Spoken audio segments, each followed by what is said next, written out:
दो mutual fund same return देते हैं, पर एक रिस्की है और एक सेफ है। कैसे डिसाइड करें कौन सा बेटर है? आज के वीडियो में मैं 5 मैट्रिक्स एक्सप्लेन करूंगा जो हर इन्वेस्टर को समझना चाहिए, और एक क्विक ट्रिक भी बताऊंगा जो फंड एनालिसिस और भी सुपर इजी बना देगा। तो वीडियो एंड तक जरूर देखना। बाय द वे, अगर आपने मेरा म्यूचुअल फंड बेसिक्स वाला वीडियो अभी तक नहीं देखा है तो डिस्क्रिप्शन में उसका लिंक दिया है, उससे पहले देखना हेल्पफुल रहेगा। तो चलो समझते हैं स्टेप बाय स्टेप इन 5 मैट्रिक्स का meaning, important and use.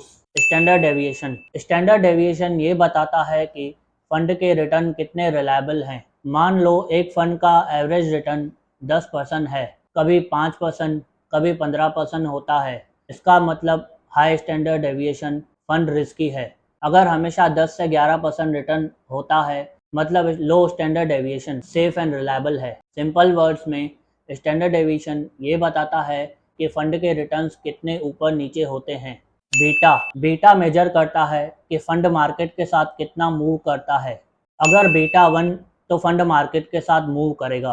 Beta greater than 1 तो फंड मार्केट से ज़्यादा वॉलेटाइल है, मतलब फंड रिस्की है। बीटा लेस देन 1 तो फंड मार्केट से कम मूव करेगा, मतलब सेफर ऑप्शन।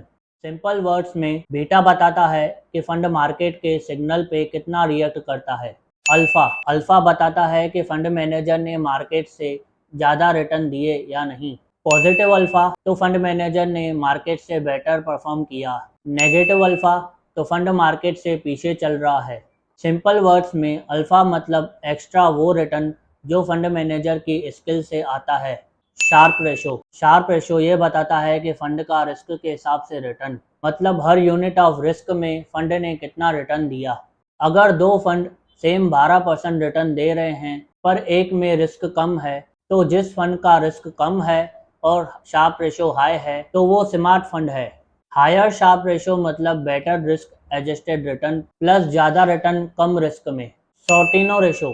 सॉर्टिनो रेशो एक रिस्क एडजस्टेड रिटर्न मैट्रिक है, मतलब ये बताता है कि फंड ने अपने रिटर्न के साथ रिस्क को कितना स्मार्टली मैनेज किया।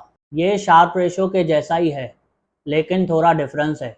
शार्प रेशो फंड के रिटर्न्स में ऊपर और नीचे दोनों के फ्लक्चुएशन को देखता है, जबकि सॉर्टिनो सिर्फ नेगेटिव रिटर्न्स यानी लॉसेस को कंसीडर करता है। मतलब सॉर्टिनो रेशो से पता चलता है कि फंड लॉसेस को कितना एफिशिएंटली कंट्रोल किया और कितना रिटर्न सेफली जनरेट हुआ। हाँ, मुझे पता है कि आप वो सिंपल ट्रिक का वेट कर रहे हो। चलो अब मैं बता देता हूँ। तो ट्रिक यह है कि आप अपने 2-3 फंड्स के alpha, beta, standard deviation, Sortino ratio एक पेपर या शीट पे नोट करो। फिर हर मैट्रिक्स को 1 से 5 तक के स्केल में रैंक करो। फिर पांचों मैट्रिक्स का टोटल स्कोर कैलकुलेट करो। जो फंड का हाईएस्ट स्कोर हो वो स्मार्ट चॉइस है। इन 5 रेशोज को समझकर तुम हर फंड का रियल परफॉर्मेंस जज कर सकते हो। अगर वीडियो हेल्पफुल लगा हो तो एक लाइक ज़रूर करना, इससे मुझे मोटिवेशन मिलेगा और यूट्यूब को भी सिग्नल जाएगा। कमेंट में लिखिए इन 5 मैट्रिक्स में से किसने आपको ज़्यादा सरप्राइज किया। और अगर आप म्यूचुअल फंड्स के बेसिक्स या एसआईपी के ऊपर डिटेल वीडियो देखना चाहते हो तो डिस्क्रिप्शन में प्लेलिस्ट का लिंक दिया है, check it out. Thanks for watching. मिलते हैं नेक्स्ट वीडियो में, तब तक के लिए इन्वेस्ट स्मार्टली।